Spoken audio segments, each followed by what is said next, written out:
Jatuhnya Soekarno dari kursi kepresidenan pertama RI merupakan peristiwa politik yang cukup menarik dan sangat bersejarah.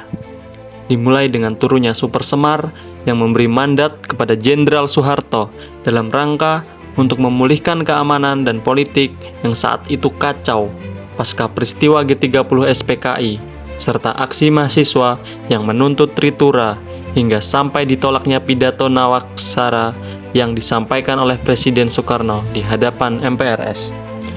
Tepat 1 hari setelah mengantongi Super Semar, yakni 12 Maret 1966, Soeharto dengan mengatasnamakan Presiden Soekarno mengeluarkan keputusan Presiden yang isinya membubarkan Partai Komunis Indonesia, termasuk bagian-bagian organisasi dari tingkat pusat sampai ke daerah, beserta seluruh organisasi yang seasas, berlindung, dan bernaung di bawahnya. Kepres tersebut juga menyatakan PKI sebagai organisasi terlarang di seluruh wilayah kekuasaan negara Republik Indonesia.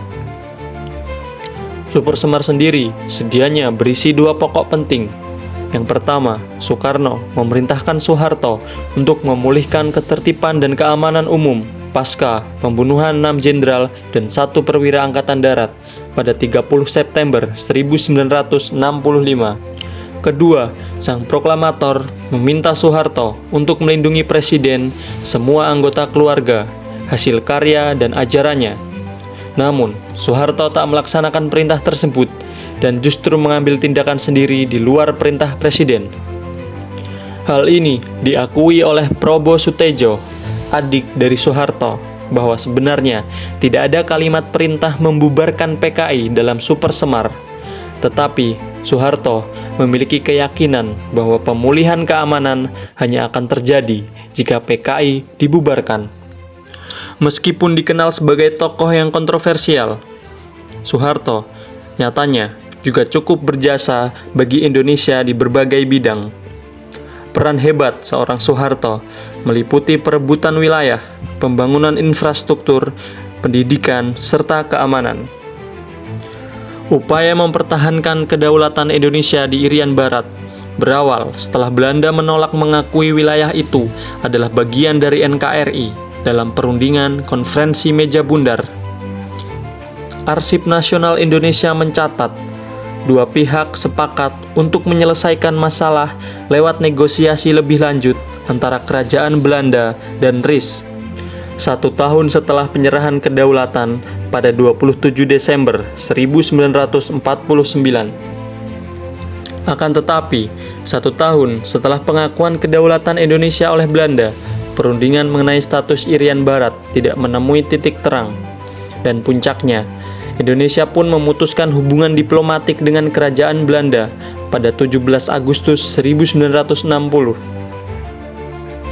Soekarno akhirnya memerintahkan Komando Mandala, pembebasan Irian Barat yang dipimpin oleh Brigjen Soeharto selaku Panglima Komando Mandala untuk menjalankan 3 tahapan operasi militer, yaitu penyusupan, serangan terbuka, dan konsolidasi atau menegakkan kekuasaan secara penuh di Irian Barat.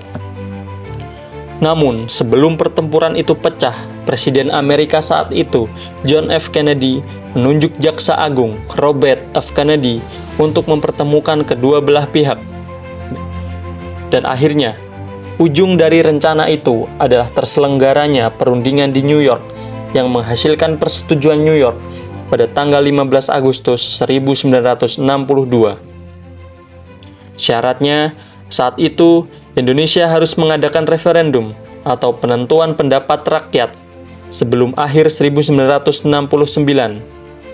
Dan hasilnya, saat itu Irian Barat tetap menjadi bagian dari Indonesia. Selanjutnya, saat menjadi presiden, Soeharto dikenal akan konsep trilogi pembangunan yang sukses mengubah Indonesia menjadi negara yang lebih maju dari sebelumnya. Soeharto mengawali masa pemerintahannya pada 1966. Ia memprioritaskan sektor agraria dan mengeluarkan berbagai kebijakan yang mengarah ke revolusi pangan. Hal ini ditempuh karena kemiskinan dan kelangkaan pangan menjadi pemicu sekaligus pemantik munculnya krisis politik di Indonesia. Sepanjang 1970-an hingga 1980-an, dilakukan investasi besar-besaran untuk infrastruktur pertanian.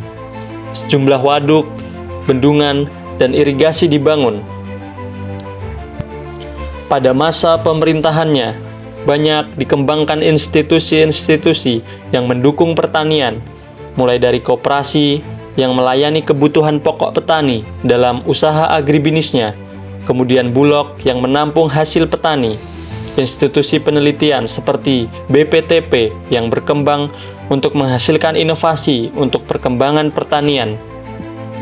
Akhirnya, program kerja pertanian Pak Harto berbuah prestasi. Indonesia dikenal sebagai negara agraria pengimpor beras terbesar pada 1966 dan mampu mencukupi kebutuhan pangan di dalam negeri melalui swasembada beras pada 1984. Pada 1969, Indonesia memproduksi beras sekitar 12,2 juta ton beras dan pada tahun 1984 mencapai 25,8 juta ton beras.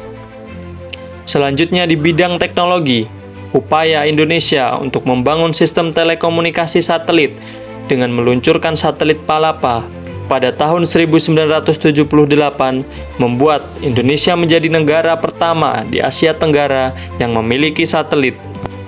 Langkah ini bertujuan untuk mempersatukan bangsa dan membangun komunikasi antar provinsi serta dengan negara lain. Di masa Orde Baru yang disebut sebagai era pembangunan nasional, satelit Palapa sangat penting kehadirannya. Satelit domestik itu bisa merangkas jarak komunikasi antar tempat di Indonesia yang amat luas wilayahnya. Penamaan satelit sebagai Palapa baru dilakukan pada 16 Agustus 1976. Jauh sebelum itu, pemerintah sudah merancang soal satelit ini. Satelit yang diangkat oleh roket pendukung Thor Delta itu kemudian mengorbit di atas Samudra Hindia. Tentunya, gengsi Indonesia di mata negara-negara Asia dan Pasifik akan naik berkat satelit Palapa. Selanjutnya, salah satu warisan paling penting dari kepemimpinan Soeharto adalah program wajib belajar. Program ini melibatkan pembangunan sekolah. Pada tahun-tahun awal pelaksanaannya, program ini hampir setiap tahun membangun ribuan hingga puluhan ribu gedung sekolah. Sebelum program pembangunan 5 tahun pelita dilaksanakan, jumlah gedung SD pada tahun 1968 hanya sebanyak 60 ribuan unit dan gedung SMP sebanyak 5.000 unit. Dan kemudian pada awal pelita 6, jumlah itu meningkat menjadi sekitar 150.000 gedung SD dan 20.000 gedung SMP. Peningkatan jumlah sekolah dasar diikuti pula oleh penambahan jumlah guru. Jumlah guru SD yang sebelumnya berada pada angka ratusan ribu, pada awal tahun 1994 menjadi lebih dari 1 juta. Lonjakan tersebut juga terjadi pada guru tingkat SMP. Dan pada tahun 1993, Soeharto dianugerahi penghargaan Avicenna dari UNESCO sebagai pengakuan atas kontribusinya dalam bidang pendidikan pada tanggal 19 Juni 1993. Prestasi Soeharto dalam pengembangan pendidikan terlihat dari kondisi partisipasi anak usia 6 sampai dengan 12 tahun yang menikmati pendidikan mencapai 97%. Bentuk lembaga pendidikan dasar tersebut bukan hanya SD negeri atau swasta saja, melainkan melalui lembaga atau organisasi keagamaan dan kebudayaan, seperti Madrasah Ibtidaiyah, Taman Siswa, dan pesantren anak-anak. Yang mendapat banyak perhatian dari UNESCO adalah komitmen Presiden Soeharto dengan program pemberantasan 3 buta, yakni buta aksara dan angka, buta bahasa Indonesia, serta buta pendidikan dasar. Selanjutnya, dalam bidang politik, Soeharto melakukan penyederhanaan partai politik menjadi 2 partai dan 1 golongan karya, yakni Golkar, PDI, dan P3. Penyederhanaan atau penggabungan tersebut merupakan kebijakan Presiden Soeharto untuk menciptakan stabilitas politik, kehidupan berbangsa, dan bernegara. Kebijakan ini dianggap menjadi syarat utama dalam mencapai pembangunan ekonomi Indonesia. Mengapa demikian?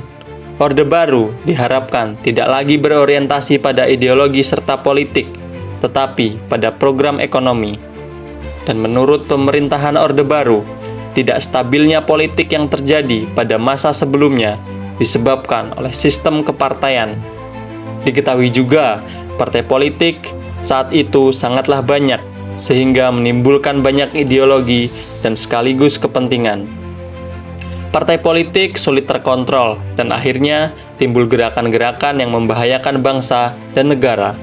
Hal tersebutlah yang melatar belakangi perlunya melakukan fusi terhadap kendaraan politik tersebut.